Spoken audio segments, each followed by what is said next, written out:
जनाब, मैं मुमताज आलम रिजवी। इस वक्त मैं आपकी खिदमत में लाइव हाजिर हुआ हूं। बात करूंगा इजराइल और फिलिस्तीन के मसले पर।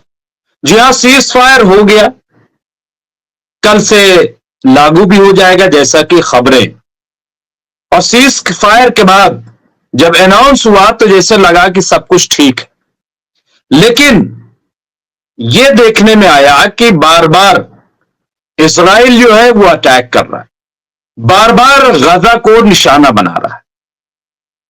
अब इसकी वजह क्या है? क्या सीज फायर महज एक दिखावा है?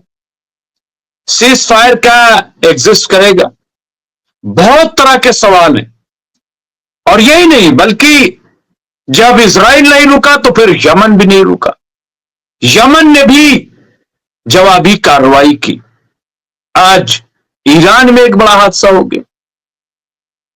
ईरान की सुप्रीम कोर्ट में दहशतगर्दों ने हमला कर दिया। एक दहशतगर्द 2 सीनियर जजेस को उनका कत्ल कर दिया, उनको मार दिया। तो ईरान में भी एक बड़ा एक तरीके से ये डेवलपमेंट है अगर देखा जाए तो कई डेवलपमेंट आज हैं।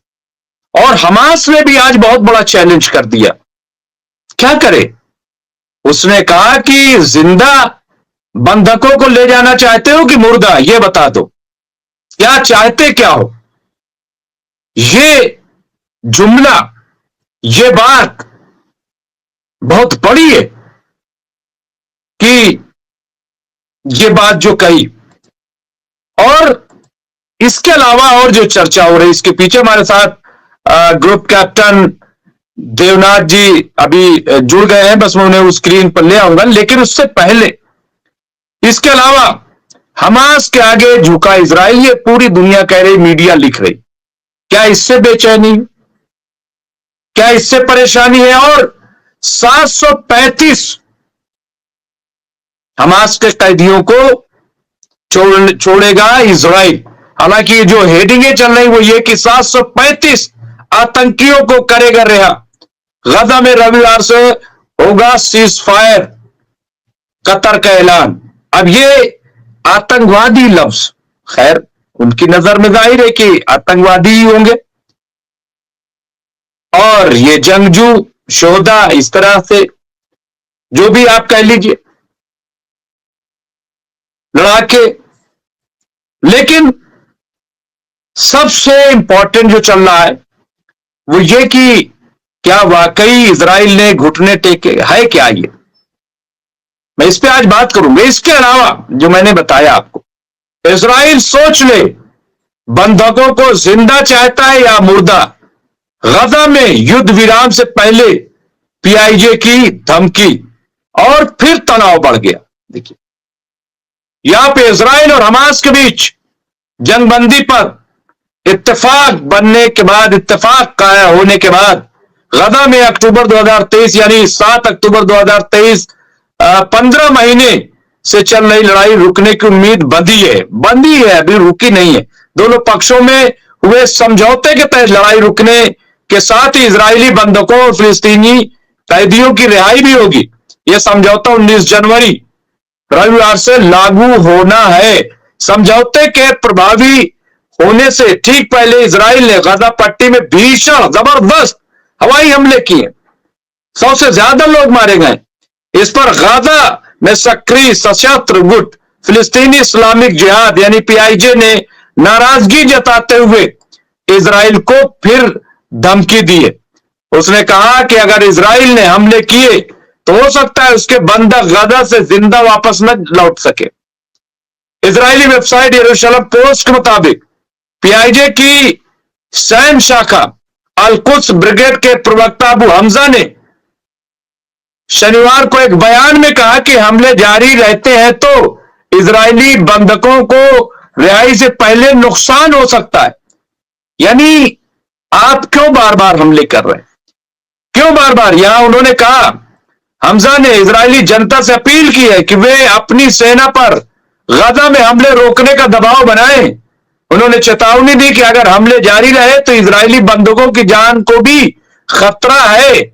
हमजा ने कहा कि बंधकों की रिहाई में इजरायली हमले इसमें बाधा डाल रहे हैं। इजराइल खुद ये फैसला करे कि वो अपने बंधकों को जिंदा वापस चाहता है या मुर्दा वापस चाहता है। तो ये अपने आप में एक बड़ा डेवलपमेंट है, एक बड़ी बात है यहाँ जो सामने आ रही है।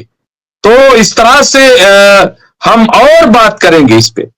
ईरान का हमने बताया, और सीरिया को लेकर के उस पर भी हम आज चर्चा करेंगे। हमारे साथ जुड़ गए, मैं उन्हें बहुत जल्द स्क्रीन पर लेकर आता हूं। और इसके साथ साथ आप देखिए कि चीजें जो है किस तेजी से बढ़ रही हैं।